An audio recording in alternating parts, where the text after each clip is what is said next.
সাইফের এখানে একটা ছোট ফুলা দেখতে পাচ্ছি আমরা, এটাকে রেনোলা বলে। এটা হচ্ছে জিহ্বার নিচে আমাদের কিছু লালা গ্রন্থি থাকে এই বরাবর, দুই পাশে থাকে। এই বাম পাশেরটা নালী বন্ধ হয়ে গিয়ে এখানে ফুলে উঠছে। এটা আসলে খুব বেশি ভয়ঙ্কর কিছু না, তবে যদি কারো খুব বেশি ফুলা থাকে এবং জিহ্বা খাওয়া দাওয়া করতে কষ্ট হয়, জিহ্বা নাড়াচাড়া করতে কষ্ট হয়, তখন এটা সার্জারি করতে হয়। বেশি ফুলে গেলে কখনো কখনো এটা গালের নিচ দিয়েও, থুতনির নিচ দিয়েও সে ফুলে উঠতে পারে।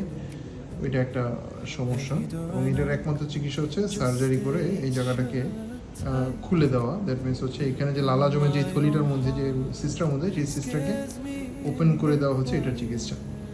ওষুধ খেয়ে এটা কোনো সমাধান নাই। আমাদের মূলত যে লালাগ্রন্থিগুলো থাকে এই জিহ্বার নিচে এখানে থাকে, এবং থুতনির বরাবর থাকে এক জোড়া, এবং গালের এই দুই পাশে দুই জোড়া থাকে, যেটা আপনারা জানেন যে এখানে মাম্পস হয়, যেটা এটা ইনফেকশন হলে মাম্পস হয়, ফুলে ওঠে।